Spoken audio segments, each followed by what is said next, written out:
আসসালামু আলাইকুম প্রিয় দর্শক, অন্য মঞ্চের আলাপ চাইতায় আপনাদের সকলকে আমন্ত্রণ জানাচ্ছি। জানেন কেন পাল্লা সহ্য করতে পারে না? পাল্লা যদি বিজয়ী হয় তাইলে সমাজে ন্যায় বিচার কায়েম হবে, আর ন্যায় বিচার যদি কায়েম হয় তাইলে বিড়ালের অসুবিধা হবে। একজন সাধারণ মানুষ খাওয়ার সময় গরম ভাত চায়, কিন্তু গরম ভাতে বিলাই ভেজা, ওর যে মুখ পুড়ে। এই জন্য জায়গায় জায়গায় দখলদারি, জায়গায় জায়গায় আমাদের ভাইয়েরা নেমে পড়লেন চাঁদাবাজি করতে। এই ভাইদের প্রতি আমরা খুব দরদ ভরা মনে বলতে চাই, সত্যিই যদি আপনাদের সংসারে অভাব অনটনের কারণে আপনারা এই কাজগুলো করে থাকেন, আসুন আপনারা এখান থেকে সরে আসুন। আল্লাহ আমাদেরকে যে রিজেক্ট দিয়েছেন ওইটাই আপনাদের সাথে আমরা ভাগাভাগি করে খাইতে রাজি আছি। তবুও মানুষকে কষ্ট দিবেন না, চাঁদাবাজি করবেন না। এখানে কুষ্টিয়া জেলায় 60টার মতো চাল কল আছে, রাইস মিল। ট্রাকগুলো এখান থেকে চাল বোঝাই করে রাজধানী এবং দেশের বিভিন্ন গন্তব্যে যায়। এখানে প্রতিটি ট্রাক থেকে বেসরকারি খাজনা আদায় করা হয়। চাঁদা বললে মানুষ একটু লজ্জা পায়, তো এই জন্য বললাম বেসরকারি খাজনা, এবং রেটও ভালো, প্রতি ট্রাকে 5,000। ট্রাকের মালিকরা অতিষ্ঠ, ব্যবসায়ীরা অতিষ্ঠ, চালকল মালিক যারা তারা অতিষ্ঠ।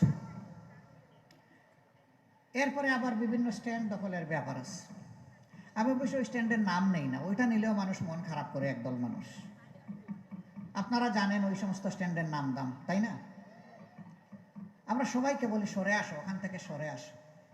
আমরা কথা দিচ্ছি, এমন এক বাংলাদেশ আমরা গড়তে চাচ্ছি, আল্লাহর উপর ভরসা করে, মহান আল্লাহর উপর ভরসা করে গড়তে যাচ্ছি, যেই বাংলাদেশে প্রত্যেকটি সক্ষম পুরুষ এবং নারীর হাতে মর্যাদার কাজ আমরা তুলে দেব ইনশাআল্লাহ।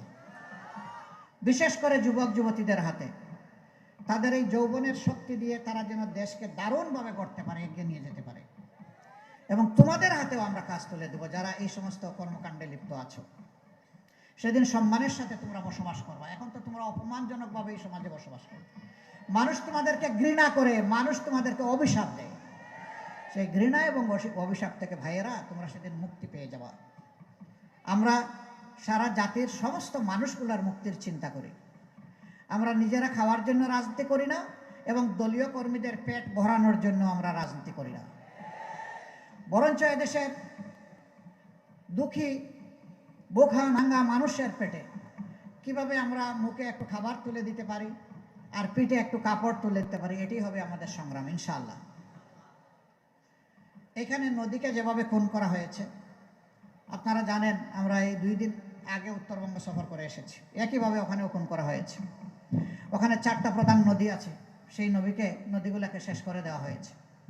আমরা বলেছি ওখানে আমাদের জীবন বাঁচানোর সংগ্রাম হবে শুরু নদী বাঁচানোর মধ্য দিয়ে। আমরা এখানেও কথা দিচ্ছি, আমরা ইনশাআল্লাহ নদী বাঁচানোর মধ্য দিয়ে এই অঞ্চলের সংগ্রাম আমরা শুরু করবো ইনশাআল্লাহ। নদী বাঁচলে মাটি বাঁচবে, মাটি বাঁচলে আমার মাও বাঁচবে। এই জন্য আগে নদী। এই নদীতে অনেক বরকত আল্লাহ রেখেছেন। নদীতে জলজ প্রাণী রেখেছেন, যেটা আমাদের রিজেকের। নদীতে যে পানি আল্লাহ দিয়েছেন, যেটা আমাদের মাটিকে বাঁচিয়ে রাখে। নদীর নাব্যতা যখন থাকবে তখন আমাদের যোগাযোগ ব্যবস্থা সহজ হবে এবং সুলভ হবে। পণ্য পরিবহনে খরচ অনেক কমে যাবে। জনগণের উপর পণ্যের যে মূল্যের ভার, এটা কমে আসবে। অবশ্য কমে আসার ক্ষেত্রে 3 জায়গায় আমরা হাত দেব।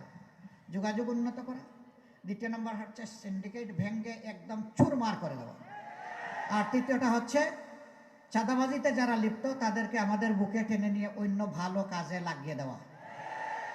এই 3টা কাজ আমরা সফলভাবে যদি আল্লাহ তাআলার সাহায্যে করতে পারি, আমরা বিশ্বাস করি 1 বছরের ভিতরে বাংলাদেশের মানুষ লক্ষণীয় পরিবর্তন দেখবে ইনশাআল্লাহ। সম্মানিত ভাইরা, এখানে চিনিকল ছিল, কুষ্টিয়া চিনিকল বন্ধ হয়ে আছে। দুনিয়ার সব জায়গায় ইন্ডাস্ট্রির বিস্তার করছে, আর আমাদের একটা একটা করে তালা ঝুলানো হয়েছে। শহীদ মৌলানা মতিউর রহমান নিজামী, বাংলাদেশ জামাতে ইসলামের সাবেক আমির, তিনি যখন শিল্পমন্ত্রী ছিলেন তখন তিনি ঘোষণা দিয়েছিলেন, আজ থেকে আর কোনো সরকারি কলকারখানায় তালা ঝুলবে না নতুন করে, বরঞ্চ ঝুলা তালা যেখানে যেখানে আছে সেইগুলা খোলার চেষ্টা করব আমি। এবং তিনি তাই করেছিলেন। বন্ধ লোকসানি চিনি কলগুলা খুলে দিয়ে বিভিন্ন জায়গায় সেইগুলাকে মাত্র 2.5 বছরের মাথায় লাভজনক প্রতিষ্ঠানে পরিণত করেছিলেন।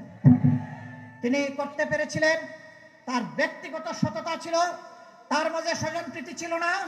তিনি একজন ভিশনারি নেতা ছিলেন, তিনি জাতির জন্য প্রাণ ভরে কাজ করতে চেয়েছিলেন।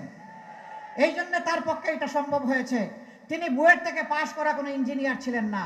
এর আগে তিনি কৃষি মন্ত্রণালয়ে সার্ভ করেছেন, তিনি কৃষি বিশ্ববিদ্যালয়েরও কোনো গ্রাজুয়েট ছিলেন না।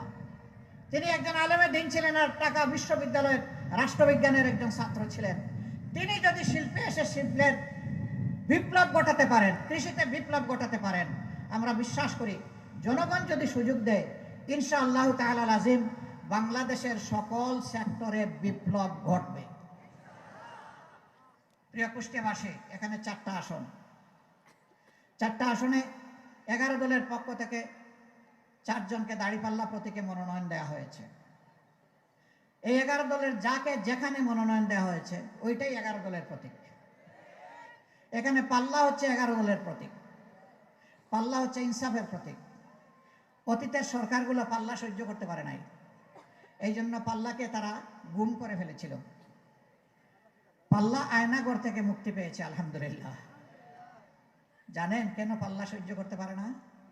পাল্লা যদি বিজয়ী হয় তাইলে সমাজে ন্যায় বিচার কায়েম হবে, আর ন্যায় বিচার যদি কায়েম হয় তাইলে বিড়ালের অসুবিধা হবে। একজন সাধারণ মানুষ খাওয়ার সময় গরম ভাত চায়, কিন্তু গরম ভাতে বিলাই ভেজা, ওর যে মুখ পুড়ে। এই জন্য ওই বিড়াল খাসলতের যারা যারা সমাজে ন্যায় বিচার দেখতে চায় না, বরঞ্চ বিচারকে, বিচারাঙ্গনকে নিজের পকেটে নিয়ে চলতে চায়, তারা পাল্লাকে গায়েব করে দিয়েছিল। আল্লাহ তাআলা সেই গুম অবস্থা থেকে, আয়নাগর থেকে পাল্লাকে মুক্তি দিয়েছেন আলহামদুলিল্লাহ।